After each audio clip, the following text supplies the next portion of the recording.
اعوذ باللہ من الشیطان الرجیم بسم اللہ الرحمن الرحیم۔ السلام علیکم ورحمۃ اللہ وبرکاتہ۔ آپ دیکھ رہے ہیں Islamic official cam YouTube channel. Muharram al-Haram کی پہلی جمعہ کے دن یہ 3 کام ضرور کر لو، جو ساری عمر نہ مل سکا وہ آج ملے گا۔ اس دن میں ہر حاجت پوری ہو جائے گی۔ سب لوگ اس دن کا انتظار کرتے ہیں۔ ماہ محرم الحرام جمعہ کے دن یہ 3 کام کرنے سے ہر دعا قبول ہو جائے گی، ہر حاجت پوری ہو جائے گی، ہر مشکل پریشانی کا غیب سے خاتمہ ہو جائے گا۔ بڑا ہی خوش قسمت ہے وہ بندہ جو آج ماہ محرم الحرام کی پہلی جمعہ یہ 3 کام کرے گا۔ وہ 3 کام، وہ 3 وظائف آج کی اس ویڈیو میں آپ کو بتائے جائیں گے۔ آپ سے گزارش ہے کہ ویڈیو کو لاسٹ تک دیکھنا۔ آج محرم الحرام کی پہلی جمعہ یہ وہ قبولیت کی گھڑیاں ہیں کہ اگر آپ اپنے مقدر کو سنوارنا چاہتے ہیں، اگر آپ اپنے نصیب کے بند تالوں کو کھلوانا چاہتے ہیں، اگر آپ اپنی مرضی کا نصیب اور تقدیر لکھوانا چاہتے ہیں تو آج یہ 3 چھوٹے چھوٹے اعمال پڑھ لو۔ اگر کوئی بندہ نئی زندگی کا آغاز کرنا چاہتا ہے جس میں دوبارہ کبھی کسی پریشانی کا سامنا نہ ہو، دوبارہ کبھی کسی کے سامنے ہاتھ نہ پھیلانے پڑے، کبھی در بدر کی ٹوکریں نہ کھانی پڑے، کبھی لوگوں کے تانے نہ سننا پڑے، تو محرم الحرام کی پہلی جمعہ یہ 3 چھوٹے چھوٹے اعمال لازمی پڑھ لینا۔ آپ کی تمام پریشانیوں کا خاتمہ ہو جائے گا۔ آپ کے گھر سے بے سکونی، بے برکتی کا خاتمہ ہو جائے گا۔ آپ کے بند کاروبار میں ترقی، عروج اور کامیابی آ جائے گی۔ آپ کی دکان پر گاہکوں کا رش لگ جائے گا۔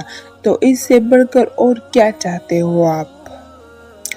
اب عمل کیا ہے کہ محرم الحرام کی پہلی جمعہ جب جہاں جیسے آپ کو وقت مل جائے، باوضو مصلی پر بیٹھ کر آپ نے سب سے پہلے نبی کریم صلی اللہ علیہ وآلہ وسلم کی ذات مبارکہ پر درود پاک پڑھنا ہے۔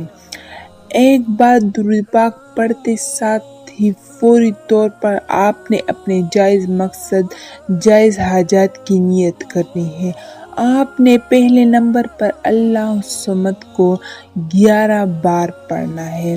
اللہ الصمد کا مطلب کیا ہے کہ رب کی ذات بے نیاز ہے، اور رب وہ بے نیاز ذات ہے کہ جب کوئی بندہ رب سے مانگتا ہے، آنکھوں میں آنسو لے کر مانگتا ہے، تڑپ کر مانگتا ہے، تو رب کی ذات آپ کی تقدیر کے بند تالوں کو کھول دیتی ہے اور مانگنے والوں کی ہر حاجت کو پورا کر دیتی ہے۔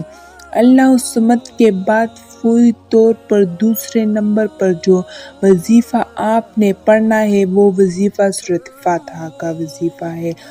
آپ نے سورۃ فاتحہ کو 3 بار پڑھنا ہے۔ آپ نے سب سے آخر میں جو وظیفہ پڑھنا ہے وہ رب کریم کے 2 ناموں کا وظیفہ ہے۔ آپ نے یا رزاق یا فتاح کو پڑھنا ہے۔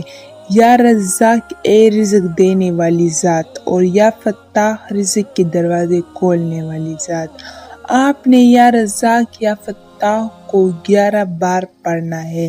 اب آپ کا عمل مکمل ہو گیا۔ اب آپ دونوں ہاتھ جوڑ کر اپنے گناہوں کی سچی توبہ کیجیے۔ جب تک دل کو سکون نہ ملے بار بار اپنے گناہوں کی سچی توبہ کرتے رہے۔